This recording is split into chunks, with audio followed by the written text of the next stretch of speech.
자, 이어서 갑니다. 무한 갑니다. 서동이라고 칭하기도 했다. 관력을 일본에 보내 천문지리역법 불교를 전달. 미륵사 왕사를 건립하기도 했다. 네, 미륵사 왕사 정도 잠깐 보였죠.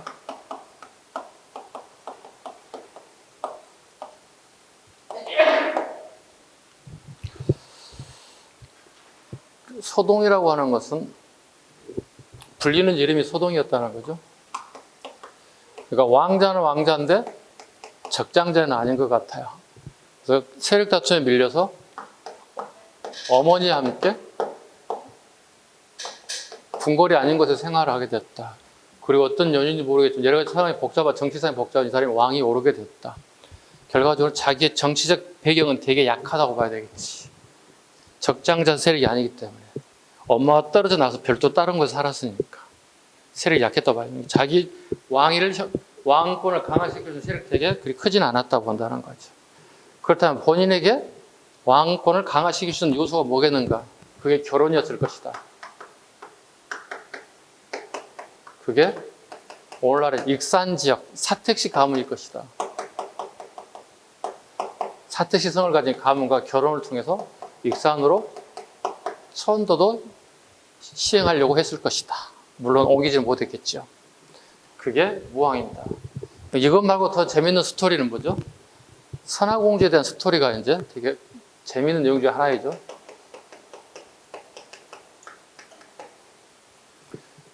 이게 이제 신라 공주잖아요. 그죠?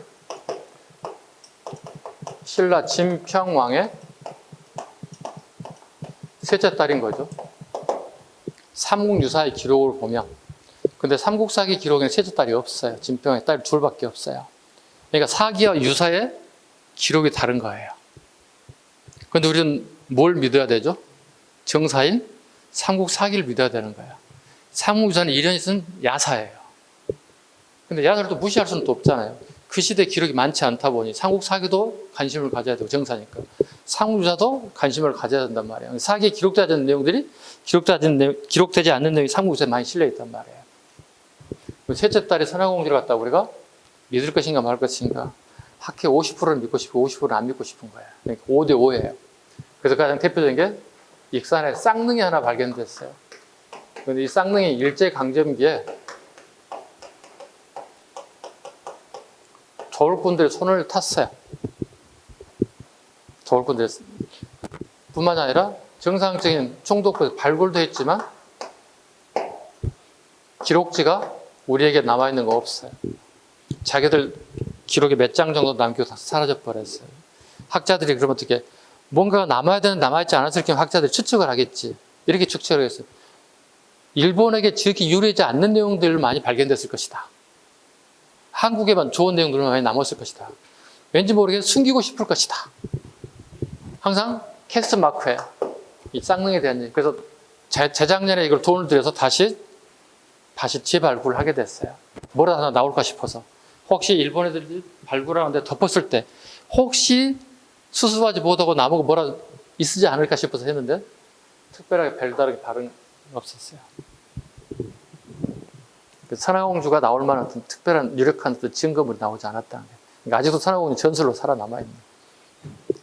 그러니까 역사학자 일부는 선화공주를 꼭 발견하고 싶어하는 사람들이 있어요. 왜? 발견한 논문 쓰면 대박이잖아요. 그잖아요. 반은 인정하고 반은 부정하는데 부정하는 것이 아니라 새로운 게 뭐가 발견됐다. 엄청난 성과를 이루어내는 거니까. 항상 논란에 서 있는 게 선화공주에 대한 스토리다. 드라마로 만들어지고 영화로 만들 수 있는 소재 중에 하나이다. 의장 가겠습니다. 마지막 왕이죠. 백제가 망하겠습니다. 의장 가겠습니다. 1번 보겠습니다. 642년 왕이 직접 군사를 거둬 신라를 공격. 40여 성을 항복시키고 같은 해 8월에 장군 윤충을 시켜 대야성을 공격. 대야성 잡으셔야 됩니다. 윤충 장군을 통해서 합천에 있는 대야성을 점령했대요.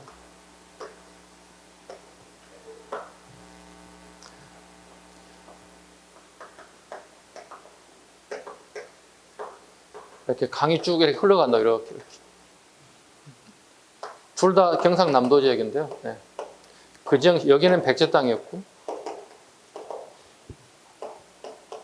여기는 신라 땅이었다는 거예요. 의장 시기에 윤충 장군이 군사를 모아서 밀양 지역에 쫙 이렇게 왔다고. 강만 살짝 건너면 어떻게? 여기 대야성을 맞이할 수 있어요. 대야성은 산이 아니라 산 위에 있는 게 아니라 평지에 있는 성이에요. 평지에 있는 성이 대야성인 거예요. 대략 높이는 50에서 70m 정도 높이에요. 그러니까 농사 짓는 평지에 갑자기 뿔로 나온 산이 있다는 거예요. 거기에 성을 짓고 신라와 백제를 경계를 하는 최전방 지역의 성이었던 거예요. 이걸 서로 차지하게 전쟁이 이루어졌다. 의장이 윤춘 장군을 시켜서 점령하게 만들었다. 누가 이겼을 것 같아요? 의장이 이기게 됩니다. 이기게 된 이유를 얘기하겠습니다. 이 대야성에 성주가 문제가 됩니다. 대야성에 성주가 진골인데요. 여기에 부인을 가서 데리고 같이 구면 이 부인이 김춘추의 딸인 거예요. 김춘추의 딸인 거예요. 자, 그런데 문제가 하나 발생합니다. 내부적인 문제가 하나 발생합니다. 대야성 성주가 대야성에 있는 군 장교들의 부인들을 성추행을 하게 됩니다. 같이 살았어요. 문제 복잡해졌죠. 그렇잖아요. 이게 성주가 자기 와이프를 성추행하고 성폭행했다면 어떤 밑에 장수가, 어떤 병사가 그 성주를 믿고 따르겠습니까? 도덕적으로 이미 끝난 상황인데. 그렇잖아요. 우리 상식적으로. 예나 지나 똑같아요. 성적인 부분이 발생해서 사회적인 문제가 발생한다면 그 상황 끝나는 거예요. 더 이상 어떻게 변명의 여지가 없는 거예요. 그렇잖아요. 결과적으로 백제군이 침입했을 때 이미 약속이 됐죠. 성주에게 부인들에게 추행을 당했던 그 희하 장수들이 배신을 때리는 거예요. 성을 오픈시켜버리는 거예요. 얘들이 쫙 밀려가서 그냥 점령해버리는 거예요. 대야 성주를 갖다가 참해버려요. 그냥 대야 성주 부인도 참해버려. 그런데 문제는 성주의 부인이 김춘주의 딸인 거예요. 김춘주가 보고받았겠죠, 경주에서. 당신 사이하고 딸 죽었다고. 개인적인 감정이 폭발했겠지. 그죠? 내부적으로 들여다보면 어떻게? 자기 사이가 부패한 거잖아요. 여러 가지 부분에 부패가 있잖아요. 그러니까 지휘 감독도 부족했고, 개인적인 비리, 성추행 비리가 터져서 결국은 성주가 참혹하게 배신당해 죽어가는 꼴을 당했잖아요. 근데 김춘주는 자기 딸이 더 아까운 거예요. 그 개인의 복수적인 차원에서 결과적으로 어떻게 백제에 대한 복수가 출발. 처음부터 삼한의 원대한 통일을 꿈을 꿨다는 것은 말이 안 되는 거예요. 복수에 출발해서 삼한 통일로 가는 거예요, 이렇게. 이제 조금 공부를 이제 중학교, 고등학교 때 하고 손 놨던 친구들이 다시 공무원 시험 와가지고, 삼국 통일은 김유신 장군에 의해서 통일된 게 이렇게 대부분 생각하고 있는데 출발점은 김춘주의 개인적인 원한에서 출발했다 보시면 돼요.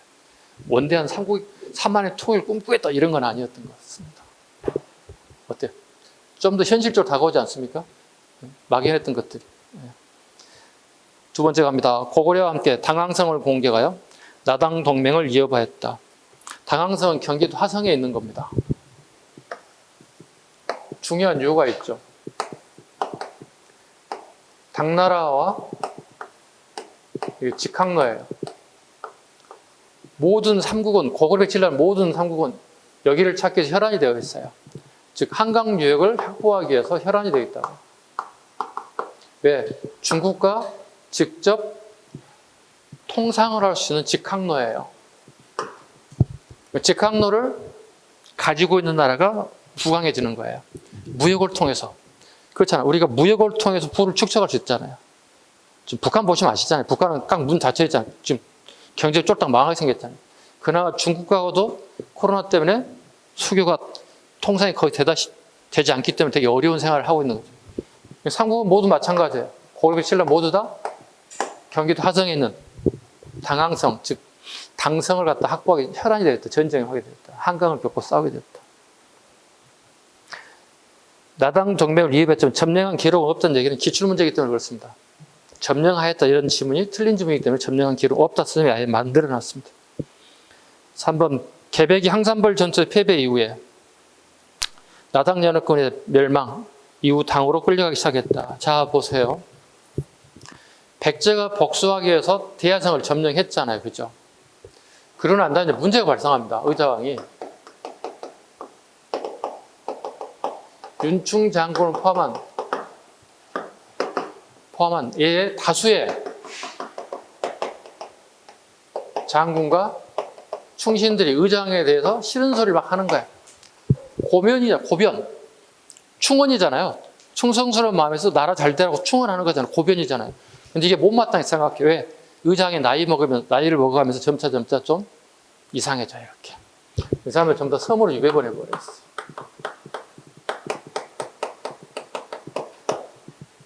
막상 전쟁이 일어나는데 출전하는 장수가 없어요. 다 유배보내버렸습니다. 찾아보니 누구밖에 없는 거야? 이 개백 아저씨밖에 없는 거야. 군사활동에 개백이 부랴부랴 모아서 5천의 결사들을 모아서 신라 김유신하고 한 방 붙는 거예요.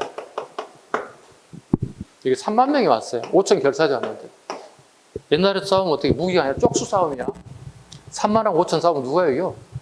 당연히 숫자 많은 애가 이기지. 이기는 거예요. 김유신한테 개백이 깨지잖아요. 그 다음에 이쪽 금강에서 누가 들어와요? 당나라 서정방이 들어와요. 낮에 동맹을 연합작전을 하고 들어오는 거예요. 그러니까 한쪽에서 당나라 수군이 들어오고 육군에서는 신라의 육군 김유신 장군이 하랑 애들 데리고 가죠. 개백 박살내고 그 다음에 의자왕이 자기 측근 경호실장에게 생포가 돼버립니다. 경호실장 가장 최측근이잖아요. 자기 신변을 보호할 사람이잖아요. 그래서 경호실장에게 생포가 돼서 당나라 손에 넘겨지는 거예요. 그래서 의장을 포함한 고위 관료들과 사대부들과 일반 백성들 상당수가 후에 배에 태워서 당나라로 강제로 이송하게 됐습니다. 상당수가.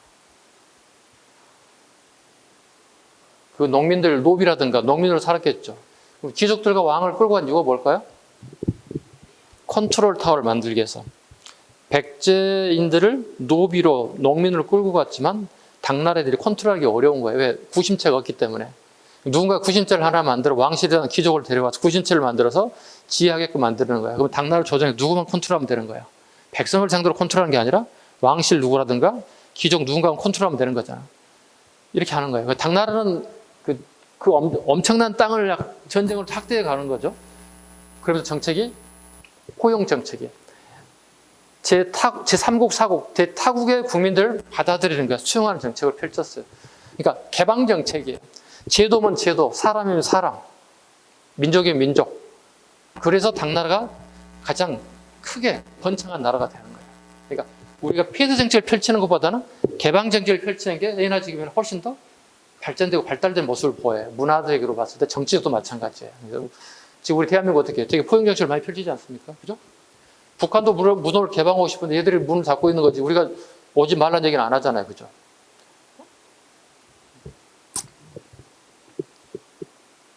해동증민이라고 정했다. 해동증민 별표, 번역하면 해동증자입니다. 의장이 효심이 되게 지극했대요. 증자가 공자의 제자거든요. 우리 아까 잠깐 배웠던 춘추 전국시대 공자의 제자인데 이 사람이 효의 심볼이야. 그래서 효심이 되게 지극해서 해동증자로 칭할 정도로 대단했다. 의장. 왜? 아버지가 오래 사셔. 직위를 오랫동안 해. 본인이 큰아들이니까 왕위를 해야 되겠는데 작은 밑에 동생들 있잖아. 내가 효심이 떠나는 순간 아버지는 이렇게 큰아들이 장자에게 내가 왕위를 물려주지 않을 수 있잖아. 그러니까 자기 왕위 자리에 올 때까지는 계속 물론 진심이었겠지만 가식적으로라도 어떻게 진짜 효자인 것처럼 액션을 취해야 된다는 거예요. 그래서 해동증민이라고 칭했다. 즉 증자가 공자의 제자라서 효심의 심볼처럼 됐다. 그래서 우리가 해동증자로 칭하기도 했다. 사택지적비, 기출, 빈출. 의장 14년 왕권을 강화하면서 대자평 사택지적이 내신자평 기미 등 반대하는 귀족 42성을 소문 축출. 지난날의 영광이 덧없었다. 자 봐봐. 사택은 성씨고 지적은 사람 이름이야. 이 사람이 비서를 하나 세웠대요. 아까 봐봐. 의장 시기에 초기에 되게 정치를 잘했지만 후기에 가면서 윤충을 포함한 다수의 장군 충신들 다 섬으로 유배 보냈어. 사택지적도 유배가 버렸어. 자, 내가 10대 후반에 관직에 나왔어요.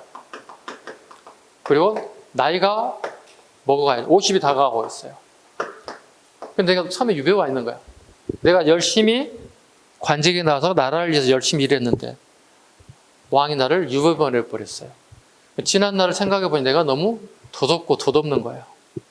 여러분 생각해보세요. 내가 여러분들 20대 초반에 또는 중반에 20대 후반에 관직에 나갔는데 여러분 지자체 장이 이쁘지 않다고 강화도로 유배 보냈다 생각해봐요. 옛날 유배하고 다르긴 합니다만 매일 왔다 갔다 할 수 있으니까. 그래도 왠지 모르게 기분 나쁘지. 일종의 자천 보내버린 거니까. 험지로 내려 보내버린. 집과 출퇴근하는 거리가 되게 멀어져 버렸잖아. 보통 10분, 20분 갔던 것들이 갑자기 2시간씩 거리가 되면 어떡해. 어쩌다 2시간은 괜찮아요. 그죠? 출장 가는 거. 근데 이게 매일 2시간씩 양복이면 4시간이야. 되게 불편하고 피곤하잖아요. 그래서 이 사람이 느낀 게 덧없음을 얘기하고 있어. 내가 이렇게 열심히 살았는데, 국가에 충성하고 살았는데, 나를 이렇게 대접해? 진짜 서운하네. 인생이라는 게 되게 덧없다는 걸 느끼고 있어요. 뭘 얘기하고 오는 거죠? 도교와 불교 사상이 사택지적에 들어가 있어요. 이렇게. 구분할 것. 진흥왕의 순수비하고 되게 쉽게 출제되는 내용 중 하나예요. 진흥왕 순수비 한 3개 하고 이거 하나 확 집어넣어. 성격이 다른 걸 고르서 이거 골라낼 수 있냐는 얘기 물어보는 거야. 오케이? 진흥왕 순수비 뭐야? 진흥은 나라와 나라가 전쟁을 또 땅을 빼앗고 난 다음에 거기에다가 비석을 세웠어요. 순수란 왕이 직접 군사를 끌고 나서 제2, 제3의 나라를 정벌하고 기념으로 세운 게 순수비야. 순수비 특징이 뭐라고? 왕이 직접 참여해서 그 땅을 빼앗고 거기서 비석 세운 순수비라고. 왜 아까 얘기했잖아. 고구려 107년 어떻게 해? 직접 왕이 직접 군사를 끌고 전쟁에 나갔다고. 그러다 보니 어떤 왕이 아까 전사했다고 그랬지? 고구려의 호국 원왕이 근초왕에 당했다고 그랬잖아. 그렇잖아. 그리고 근초에 비석 세웠던 것도 그 순수비가 되는 거야. 근데 비석 세운 기록이 없어요. 진흥왕 거기서 순수비를 세웠어요. 네. 그 진흥왕시 비석이 여러 개 있는데 순수비가 있고 아닌 게 있어요. 그거 나중에 다시 할 거예요. 이해 가셨죠? 네. 비문 갑니다. 기출 사료이기도 합니다. 비문 내용, 불교에 기이하는 마음과 도교가 전파되었음을 알 수 있습니다. 같이 읽어봅니다.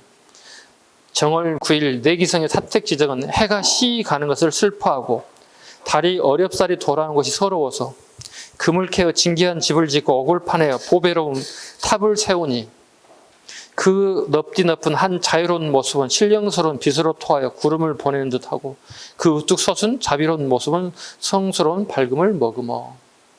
대충 이 정도 사료가 나오면 사택지적비. 사상을 물어본다면 불교 플러스 도교. 됐죠? 오른쪽에 사료 갑니다. 서동요. 백제 서동, 훗날 무왕이 되죠. 신라 진평왕 때 지었다는 향가로서 서동이 진평왕의 셋째 딸인 선화공주를 사모하여 연모하여 헛소문을 내게 한 뒤 신라 왕실에서 연애하고 도망다니면 어떻게 왕실 축출당한다고. 그래서 왕실 내보내버린다고. 그래서 기다렸던 듯이 무왕이 선화공주를 데리고 갔다는 거예요. 이게 서동요입니다. 서동요의 전설. 서동요는 향가입니다. 향가에 찍었습니다. 향가는 일반인들이 부르는 노래, 요즘 말로 치면 K-팝이에요. 향가. 뭐 향가의 스토리는 주로 뭘까요? 내용이 사랑과 이별이에요. 자, K-팝이 사랑과 이별이 주 소재예요. 주 소재라는 뜻이다. 100%는 아니지만 주 소재가 사랑과 이별이에요. 가끔 제가 이래 합니다. 뭐 예를 들어서 뭐 BTS라든가 유명한 요즘에 뭐 그룹들이 대한민국의 남자 여자처럼 국가에 충성하고 부모에 회다고 남자는 군대에 가야 되고 이런 얘기를 하면 유행가로서 가치가 있어? 없지. 누가 안 듣지.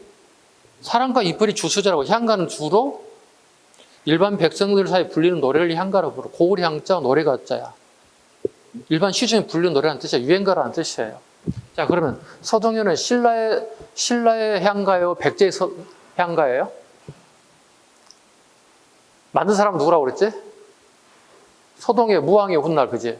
서동이 만들었는데 퍼뜨린 데가 어디야? 신라 왕실에 들어가고 신라 경주에서 퍼뜨린 거잖아. 왕실에 들어가라고. 왜? 아니, 바람난 공주를 갖다가 신라에서 왕실을 감쌀 수가 없잖아. 그래서 내보낸단 말이야. 내보낼 일 기다리면서 그 씨를 퍼뜨린 거란 말이야. 되게 계산적이지. 그잖아. 되게 계산을 하고 퍼뜨린 거잖아. 그 향가는 신라 거야, 백제 거야? 아니, 지은이는 백제 놈이지. 근데 퍼뜨린 장소가 어디냐고. 그럼 신라의 향가란 얘기야. 오케이? 논리적으로 보란 말이야. 그 설명 예시를 드렸잖아. 창작자는 백제 놈이지만 유행이 터진 데는 신라 땅이기 때문에 신라 향가가 된다는 뜻이 되는 거예요. 이렇게 얘기했더니 선생님 백제 거 아닌가요? 창작자 우선이 아니겠습니까? 지금 21세기 거 얘기하지 마시고 그때 거로 돌아가자는 얘기입니다.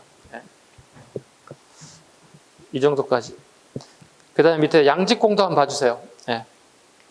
백제 46세기에 무령왕 시기에 중국 양나라에 사신을 보냈어요. 양직공도. 그 사신의 모습과 백제인의 모습과 그 예교관들이 했던 행적들 다 기록에 나 있어요. 그러니까 그 당시에 양나라는 동양의 최대의 강대국 중에 하나였어요. 많은 나라 사람들이 가서 사신들이 가서 조공을 바쳤어요. 그러니까 우리 특산물을 가지고 와서 바쳤다는 뜻이 되는 거예요. 그리고 양나라에서는 이걸 전부 다 사신의 모습과 글을 다 기록해 놨다고요.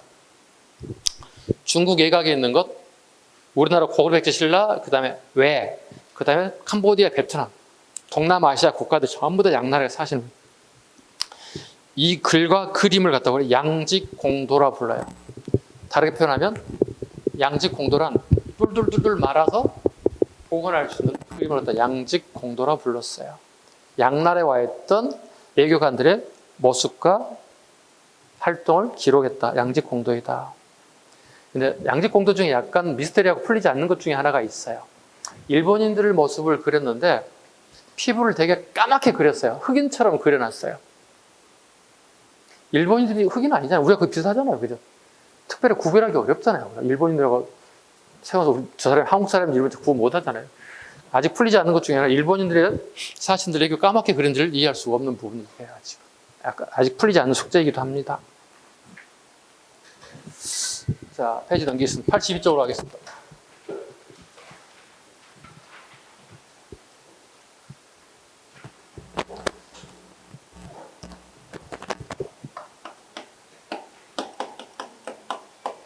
신라를 가겠습니다. 속도 따라올 수 있죠? 이 정도 속도는 여러분들, 그죠? 빨라요? 빠른 것 같아? 적당한 것 같아? 선생님 빨리 나가고 있어요. 근현대사에서 좀 집중 좀 많이 하기 위해서 우리 오리엔테이션 얘기했다시피 근현대사의 비중이 너무 커져가지고 고대사에 한 문제 나올 거거든요. 근데 한 문제 나오는 데다가 내가 올인하기는 어렵다는 얘기야. 그래서 좀 더 많이 출제되는 부분에다가 비중을 좀 더 두자는 취지입니다. 대신 복습은 하셔야 됩니다. 복습하시고 오늘 모의고사 보시죠? 몇 시에 보시기로 했어요? 응? 5시 10분 정도? 네. 오늘 모의고사 쉽게 내놨어요. 네. 다 맞힐 거예요. 네. 10문제 중에서 틀린 사람 있으면 반성하시면 돼요. 네. 어렵지 않게 내놨으니까. 82쪽 신라 보겠습니다. 성립부터 가죠. 삼국사기 기록에 의하면 건국 전설에는 박역것에 의하여 건국된 것으로 되어 있지만 초기 국가의 모습을 갖게 된 건 삼국가인데 가장 늦은 1세기경이다. 박역거스 정도 잡으면 되겠죠. 네, 박역거스에서 신라가 건국되었다. 신라 토착 세력이 아닙니다. 예부 세력입니다. 그러니까 고구려, 백제, 신라 모두 다 예부 세력이 와서 나라를 건국했다 보시면 됩니다. 통상 북방 세력으로 보시면 됩니다. 그래서 통상 북방 시베리아 쪽에 해당될 것이다 통상 보고 있습니다. 두 번째, 신라 성립 초기에는 진한 12객 중 하나인 사르국을 출발하였다. 경주 지역의 토착민 집단과 북방에서 남아한 유이민 집단, 즉 박역거스 세력과 결합으로 건국되었다고 본다. 유리 이사금은 박씨, 탈이사금은 석씨, 13대 위추 이사금은 또 김씨다. 즉 박씨, 석씨, 김씨성으로 이렇게 구성되었다. 박씨, 석씨, 김씨성 순서로 권력을 잡게 되었다. 그래서 박석김 얘기하죠. 박석김. 이 김씨가 일명 경주 김씨예요. 여기 경주 김씨 있나요? 없어? 나 경주 가서 강의할 것 같아. 그럼 경주 김씨 있을 거 아니야. 경주 김씨 만난 적이 없어서 그래요. 지금. 이렇게 희성이 됐어. 예, 본관이 경주 김씨가 없나 봐요. 김씨는 없나요?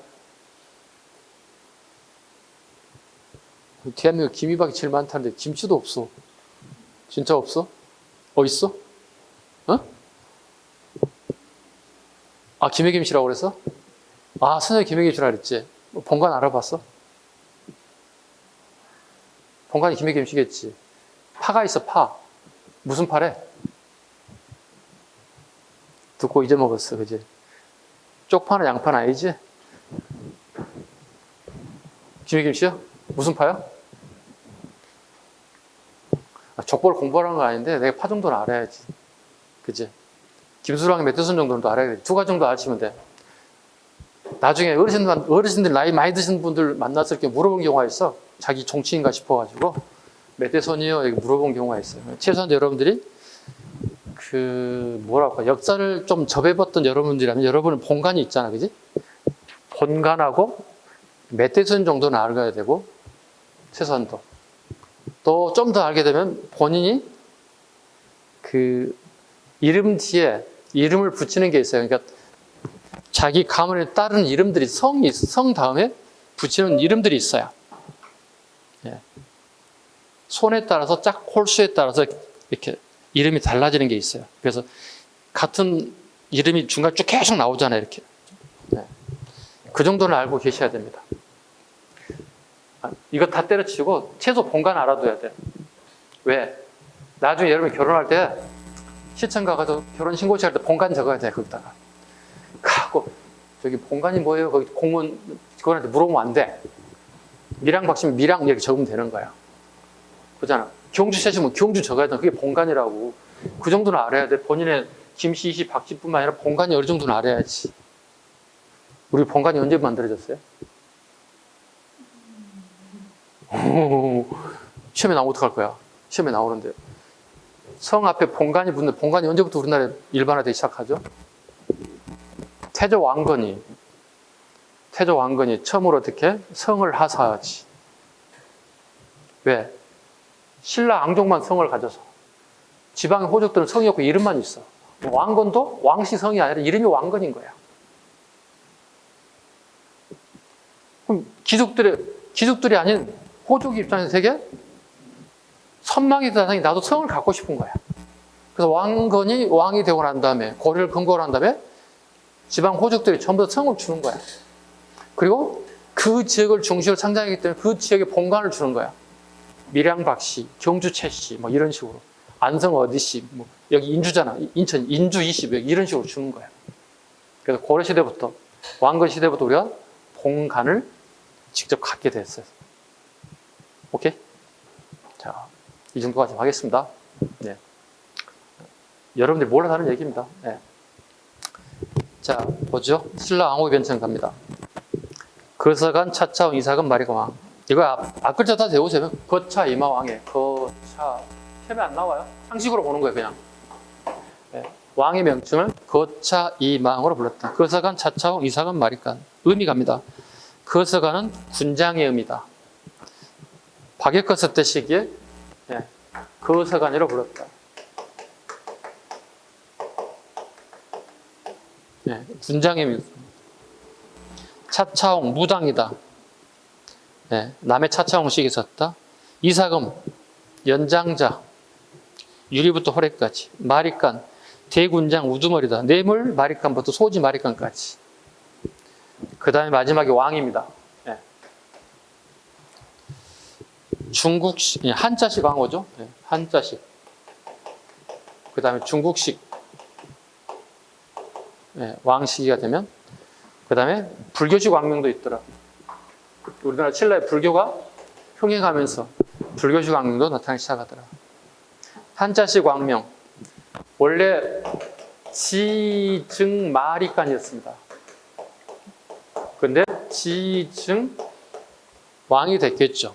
마리간에서 지증왕으로 이 시기 명칭이 변경됐다. 중국 개념을 받게 되었다. 신라 애들이. 불교식 악명.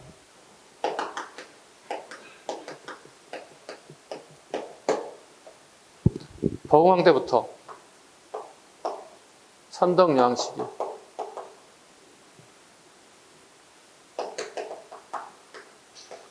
까지 불교식 왕명을 쓰더라. 중국식 왕명. 신라 통일 김춘추가 하죠. 이걸 태종무열왕이라고 그러죠. 김춘추가 통일된 신라를 만들죠. 김춘추 정권 이후부터 다 중국식 왕후가 됩니다. 태종무열왕, 즉 묘호와 시호가 들어가기 시작합니다. 묘호와 시호가 들어갑니다. 우리 조선시대 왕 27명 태정태선 문단세 정수론철 고수 내우라고 그랬지. 그게 묘호야. 묘호 뭐야? 내가 아까 얘기했지. 세종대왕이 내가 살아생전에 세종대왕인지 모르고 죽었다고. 죽고 난 다음에 후대 사람들이 그 사람의 업적을 평가해서 태정태선 문단세를 27명을 정해줬다는 뜻이 되는 거야. 시호.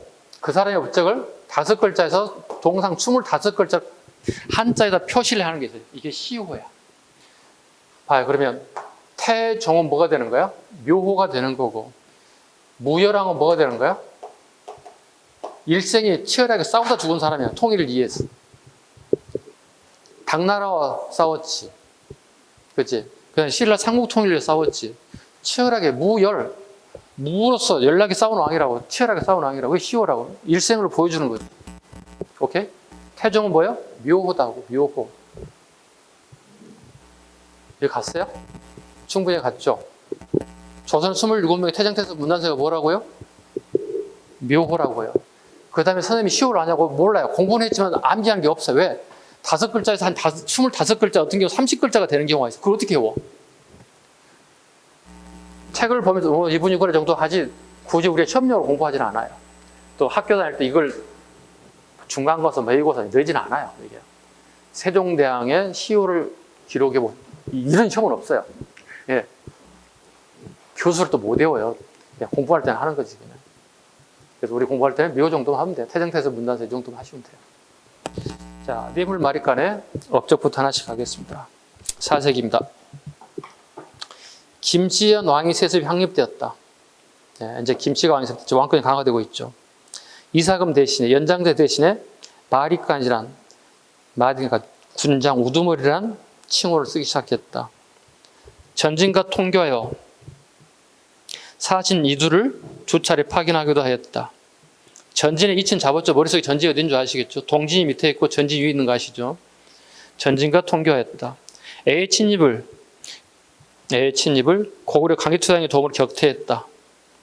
그리고 고구려의 조공을 바쳤다. 별표. 끊임없이 나오죠. 서기 400년 얘기죠. 아까 이미 고구려 할 때 이미 했죠. 네. 고구려 운동 한동안 신라 영토에 주둔하였다. 고구려는 뭐야? 신라의 내정 간섭이 강화되었다. 맞죠? 예. 애를 물리치는 건 고마운 일인데 고구려 내정 간섭을 어떻게 해? 신라한테 되게 기분 나쁘겠지. 그죠? 내정 간섭을 그만했으면 좋겠는데 계속 이게 발생됐죠.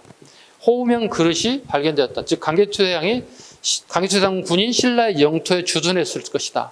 그리고 누군가가 주었을 때 무덤을 만들었는데 거기에 이런 그릇이 하나 들어가 있더라. 그 그릇에 이렇게 나와 있더라.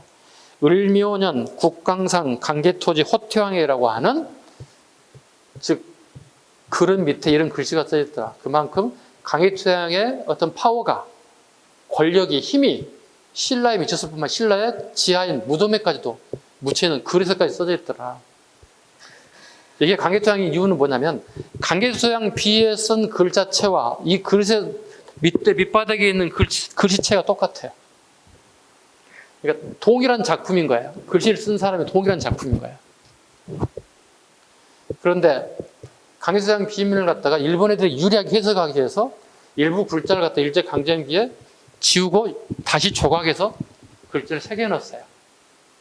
일본 애들이 일정 기간 동안 우리나라를 통치했다고 기록을 가짜로 새겨놨어요.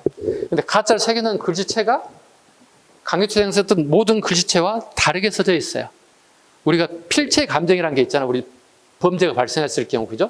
필체 감정론은 어떻게 금방 나오잖아요. 이 사람 누구의 필체입니다. 이건 아니도 금방 딱 알아내잖아요.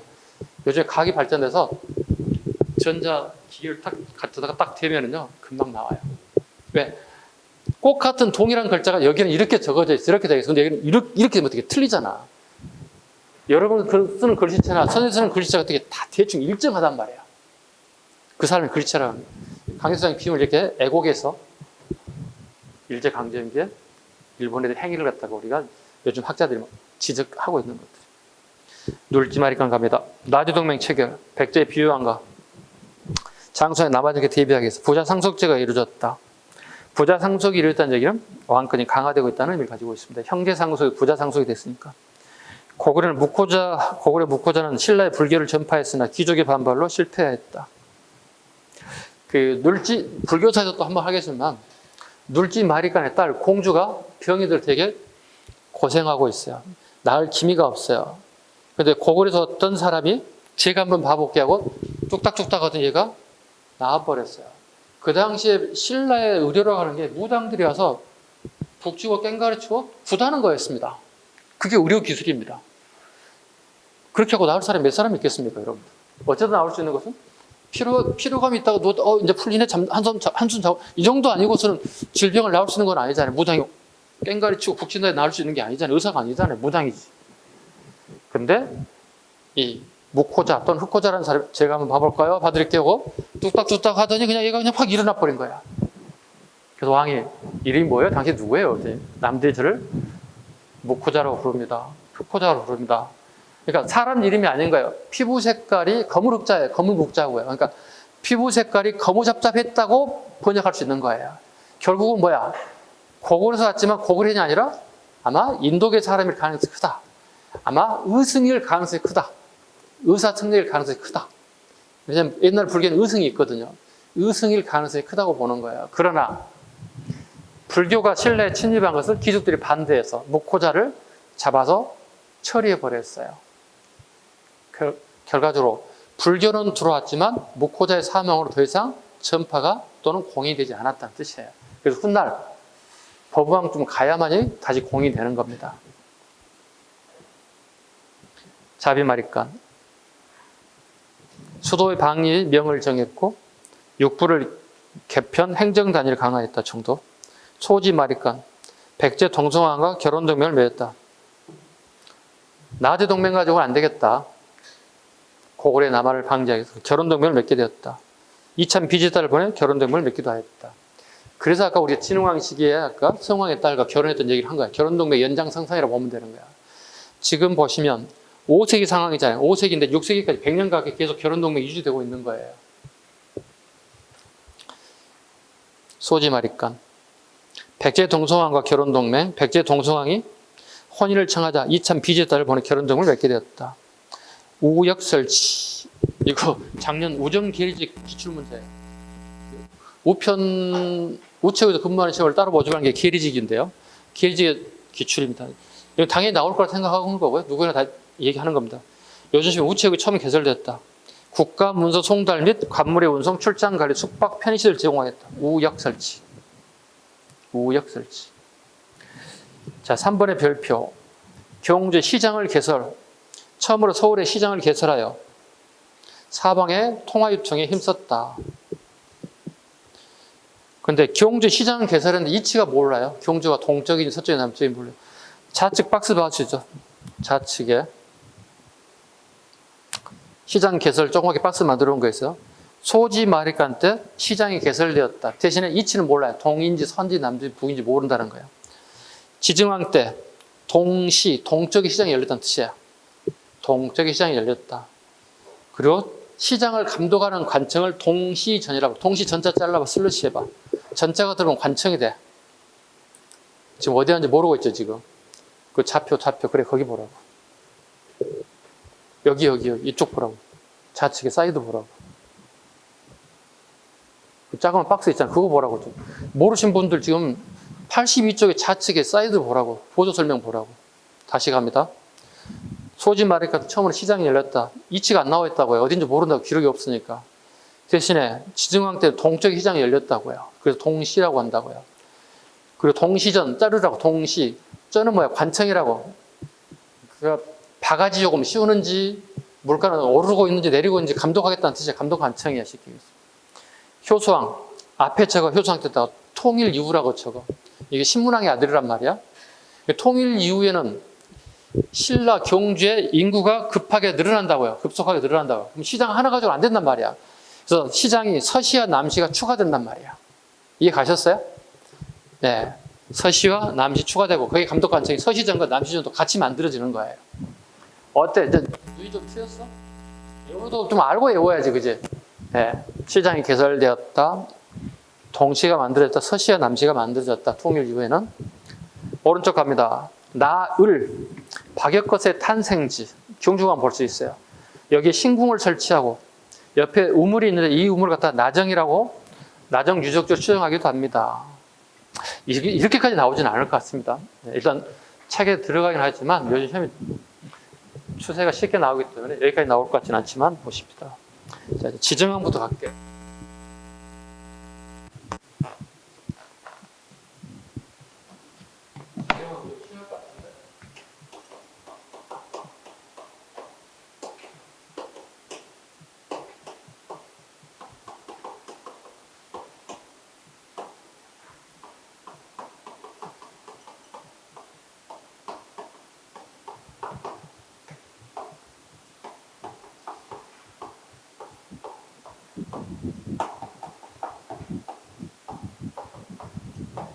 안 보고 쓰시던데 이거? 네.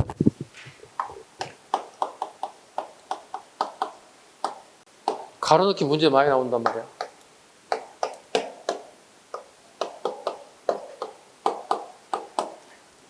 네.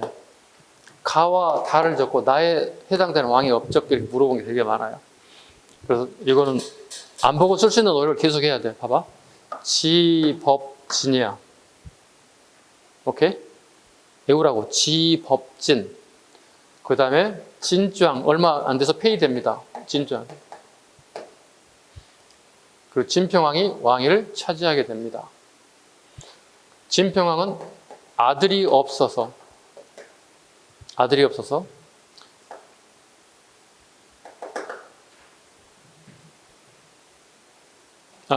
순서를 잘못 적었어. 쏘리. 적다 보니 잘못 적었네요. 딸이 왕위를 올랐어요. 선덕여왕이 삼국유사는 결혼을 2번 했다는 기록이 있고 삼국사에는 기록이 없어요. 결혼했다는 기록이 없어요. 어찌됐든 간에 자식이 없어요.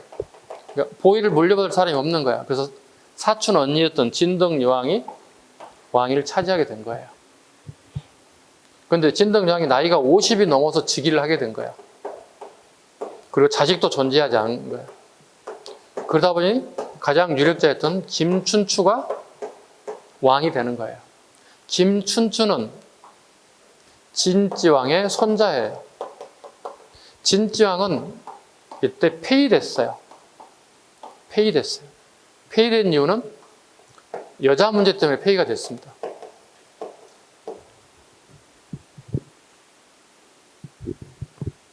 그리고 진평왕이 조카가 권력을 차지했어요. 진지왕은 진평왕의 작은 아버지세요. 원래 진평왕의 형이 왕이 차지하고 진평왕이 차지하면 되는데 죽었어요. 진짜 왕위를 차지한 거예요. 이렇게. 오케이? 안 보고 쭉 적을 수 있으면 돼요. 잠시 쉬었다가 지정왕부터 나가도록 하겠습니다. 시작하겠습니다.